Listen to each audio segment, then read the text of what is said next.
नमस्कार दोस्तों, hip pen series के फर्स्ट एपिसोड में आज मैं आपको एक ऐसे टॉपिक पे डिस्कस करने वाला हूं जो दिक्कत आजकल बहुत ही कॉमन हो गई है, खासकर उन लोगों को जिनको कोरोना हुआ हो और कोरोना होने के बाद उनको हॉस्पिटल में एडमिट किया गया हो। जी हाँ, मैं बात कर रहा हूं कूल्हे के दर्द के बारे में, जिसको हम लोग मेडिकल टर्म में एवेस्कुलर नेक्रोसिस भी कहते हैं या कूल्हे में आर्थराइटिस भी कहते हैं।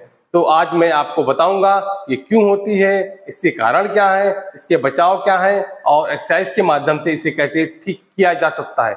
इसलिए इस वीडियो को अंत तक देखिएगा ताकि कोई भी महत्वपूर्ण जानकारी आपसे छूटे ना। मैं doctor Mahmood Ahmad, senior physiotherapist, Physiovedic rehabilitation centre, Rajendra Nagar, Lucknow.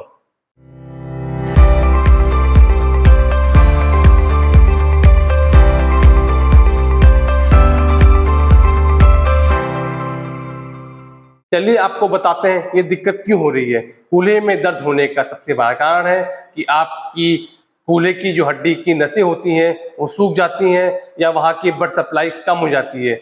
जब वहाँ की ब्लड सप्लाई कम हो जाएगी तो आपकी हड्डियां वहाँ की कमजोर हो जाएंगी, धीरे धीरे वहाँ की हड्डियां डेड होने लगती हैं, जिसकी वजह से आपका जो सॉकेट होता है उसमें डिजनरेशन होना स्टार्ट हो जाता है और वहाँ पे सूजन आने लगती है और वहाँ की मांसपेशियां स्टिफ हो जाती हैं। एवेस्कुलर नेक्रोसिस या कूल्हे की दर्द की दिक्कत उन लोगों को ज्यादा होती है जो स्टेरॉइड या अल्कोहल का सेवन ज्यादा करते हैं। लेकिन आजकल देखा गया है कि जिन लोगों को कोरोना हुआ हो और उनकी लंबे समय तक स्टेरॉइड की दवाएं चली हैं, उनको भी ये दिक्कत बहुत ही ज्यादा देखने को मिल रही है। इसके अलावा अगर आपके कूल्हे में चोट लगी हो या कूल्हे में फ्रैक्चर हुआ हो या आपका कूल्हा डिसलोकेट हुआ हो और उसका प्रॉपर वे में ट्रीटमेंट नहीं हुआ हो, उस कंडीशन में भी एवेस्कुलर नेक्रोसिस होने के चांसेस बढ़ जाते हैं। शुरू में आपको कूल्हे में दर्द होगा, धीरे धीरे वहां आपकी सूजन बढ़ती जाती है और आपका दर्द पूरे कूल्हे से कमर तक जाता है और एक समय ऐसा आता है कि आप सुबह जब उठते हैं तो आप पहला कदम जब जमीन पे रखते हैं तो बहुत ज्यादा दर्द होता है। इन सब परेशानियों से निजात पाने के लिए आज मैं आपको कुछ ऐसी एक्सरसाइज बताऊंगा जिसको आप करके अपनी इन परेशानियों को काफी हद तक के निजात पा सकते हैं। एक्सरसाइज बहुत सिंपल है, आप घर पे बिना किसी मदद के खुद कर सकते हैं। एक चीज मैं और बता दूं, एक्सरसाइज करने से पहले आपको 10 से 15 मिनट गर्म सिकाई करनी है। गर्म सिकाई करने से वहां की मांसपेशियां सॉफ्ट हो जाती हैं, जिससे आपको एक्सरसाइज करने में दिक्कत नहीं होती है। चलिए आपको कुछ एक्सरसाइज बताते हैं। सबसे पहले जो एक्सरसाइज करनी है उसको हम लोग हिप रोटेशन एक्सरसाइज कहते हैं। इसके लिए जो आपका अफेक्टेड पैर है उसको मोड़ लीजिएगा। मोड़ने के बाद आप अपोजिट हैंड को ऐसे पकड़ लीजिएगा।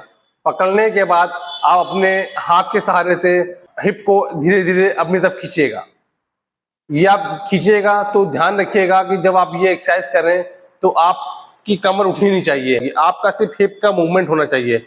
शुरू में हो सकता हो आपको करने में दिक्कत हो, तो आप जितना कर सकें उतना ही करिएगा, जबरदस्ती एक्सरसाइज ना करिएगा। इस एक्सरसाइज के आपको 20 से 25 रिपीटेशन करने हैं। जब आप ये एक्सरसाइज करते हैं तो आपकी ये जो हिप की जो मांसपेशियां होती हैं इस पे स्ट्रेचिंग होती है। जब आप ये अंदर की साइड ले जाते हैं तो वहाँ की नसें खींचती हैं और वहाँ की मांसपेशियां ढीली होती हैं और आपकी रेंज बढ़ती है।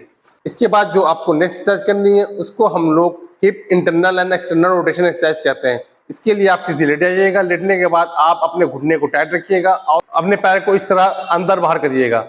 जितना अंदर ले जा सके अंदर करिएगा, फिर रोकिएगा, फिर बाहर ले जाइएगा जितना बाहर ले जा सके। इस एक्सरसाइज के भी आपको 15 से 20 रिपीटेशन करने हैं। इसके बाद आपको जो नेक्स्ट एक्सरसाइज करनी है उसे हम लोग नी और हिप फ्लेक्शन एक्सरसाइज कहते हैं। इसके लिए आप सीधे लेटे रहिएगा और अपने पैर को मोड़िएगा। जितना आप मोड़ सके मोड़िएगा, फिर सीधा करिएगा। मोड़िएगा। हो सकता हो आपको शुरू में घुटने मोड़ने में दिक्कत हो, तो ध्यान रखिएगा आपकी जितनी रेंज में जा रही हो, जैसे आपकी रेंज इतनी गई उतना जाके रोकिएगा, फिर सीधा करिएगा। अब आपको धीरे धीरे अपनी रेंज को धीरे धीरे ऐसे बढ़ाना है। जितना आप बढ़ाते जाएंगे आपका हिप खुलता जाएगा और वहां की मांसपेशियां ढीली होती जाएंगी। इसके बाद आपको जो नेक्स्ट एक्सरसाइज करनी है उसे हम लोग स्ट्रेट लेग रेस एक्सरसाइज कहते हैं।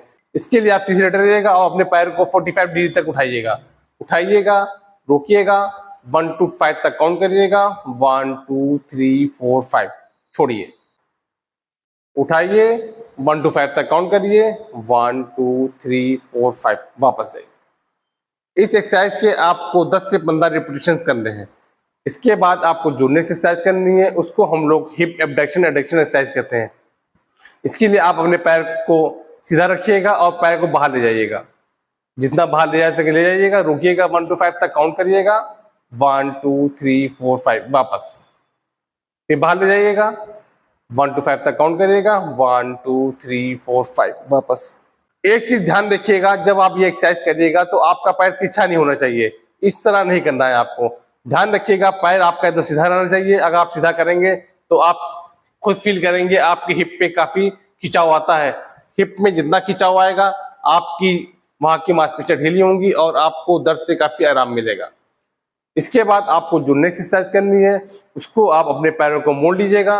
मोड़ने के बाद अपने हाथों को ऐसे पकड़ लीजिएगा। पकड़ने के बाद धीरे धीरे आपको ऐसे अपने हाथों से खींचना है, छोड़ना है, खींचना है, छोड़ना है। ध्यान रखिएगा, ये एक्सरसाइज बहुत ही आराम से करिएगा, क्योंकि हो सकता हो आपका पूरा पैर सही से मुड़े ना, तो आपका पैर जितना मोड़ रहा है उतना ही करिएगा, ज्यादा जबरदस्ती करने की कोशिश न करिएगा। इस एक्सरसाइज के भी आपको 15 से 20 रिपीटेशन करने हैं। इसके बाद आपको जो नेक्स्ट एक्सरसाइज करनी है, उसको हम लोग हिप एबडक्शन एडक्शन एक्सरसाइज करते हैं। इसके लिए आप दोनों पैरों को मोड़ लीजिएगा। मोड़ने के बाद अपने हाथ को सीधा रखिएगा और अपने पैरों को जितना बाहर ले जा सके ले जाइएगा। ले जाइए, रोकिए, 1 to 5 तक काउंट करिए, फिर अंदर ले जाइए, फिर बाहर ले जाइए, 1 to 5 तक काउंट करिए, 1 2 3 4 5, वापस अंदर, बाहर ले जाइए, 1 2 3 4 5, वापस ले जाइए। इस एक्सरसाइज के भी आपको 15 से 20 रिपीटेशंस करने हैं। इसके बाद आपको जो नेक्स्ट एक्सरसाइज करनी है, उसे हम लोग हिप ब्रिजिंग एक्सरसाइज कहते हैं। इसके लिए आप दोनों पैरों को मोड़ लीजिएगा। मोड़ने के बाद अपनी कमर को उठाइएगा, जितना उठा सके उतना उठाइएगा, 1 to 5 तक काउंट करिएगा, 1 2 3 4 5, वापस उठाइए, 1 2 3 4 5, वापस। इस एक्सरसाइज को करने में ध्यान रखिएगा कि हो सकता है शुरुआत में आपकी कमर उठे ना, तो ध्यान रखिएगा आपकी कमर जितनी उठती है उतनी उठाइएगा, जबरदस्ती ना करिएगा, क्योंकि शुरुआत में आपकी यहाँ की हिप की मसल्स काफी स्टिफ होती हैं, तो कमर उठाने में थोड़ी दिक्कत होती है। तो आप उतना ही उठाइएगा जितनी आप कमर उठा सकें, जबरदस्ती करने की कोशिश न करिएगा। इस एक्सरसाइज के भी आपको 10 से 15 रिपीटेशंस करने हैं। चलिए आपको कुछ प्रिकॉशन बताते हैं। अगर आप स्टेरॉइड या अल्कोहल का सेवन करते हैं तो उसको तुरंत बंद कर दीजिए। अगर आपको स्टेरॉइड लेना हो, बिना डॉक्टर के परामर्श के आपको स्टेरॉइड नहीं लेना है, इस चीज का आप ध्यान रखिएगा। और अगर आपका वेट ज्यादा हो तो वेट कम करने की कोशिश करिए। रेगुलर एक्सरसाइज करिए। रेगुलर एक्सरसाइज करने से आपकी हिप की मांसपेशियों में सर्कुलेशन बढ़ेगा और वहां का जितना मूवमेंट होगा आपकी वहां की रेंज बढ़ेगी। ये थी कुछ बेसिक इंफॉर्मेशन जिसको मैंने अपने एक्सपीरियंस के हिसाब से आपके सामने शेयर की है। अगर आपको एक्सरसाइज करने में कोई दिक्कत हो रही हो तो आप मुझे इस नंबर पे व्हाट्सएप कर सकते हैं या कमेंट बॉक्स में जाके कमेंट डाल सकते हैं, या अगर आप लखनऊ या लखनऊ के आसपास जनपद में रहते हैं तो आप मेरी क्लिनिक पे आ सकते हैं। मैं आपका प्रॉपर वे में एग्जामिन करके आपको सही से गाइड कर दूंगा और आपको सही से एक्सरसाइज बता दूंगा। एक चीज और ध्यान रखिएगा, अगर आपको एक्सरसाइज करने में कुछ दिक्कत होती है या दर्द बढ़ता है, आप एक्सरसाइज फौरन रोक दीजिएगा, क्योंकि कुछ कंडीशंस में आपको दर्द बढ़ जाता है और आप तुरंत ही अपने फैमिली डॉक्टर से कंसल्ट करिएगा। ये थी कुछ बेसिक इंफॉर्मेशन जिसको मैंने अपने एक्सपीरियंस के हिसाब से आपके सामने शेयर की है। अगर आपको ये वीडियो पसंद आया हो तो शेयर करिए, सब्सक्राइब करिए, लाइक बटन दबाइए, और अगर आपके कोई क्वेरीज हैं तो कमेंट बॉक्स में जाके कमेंट डालिए, मैं आपके कमेंट का जवाब जरूर दूंगा। नमस्कार।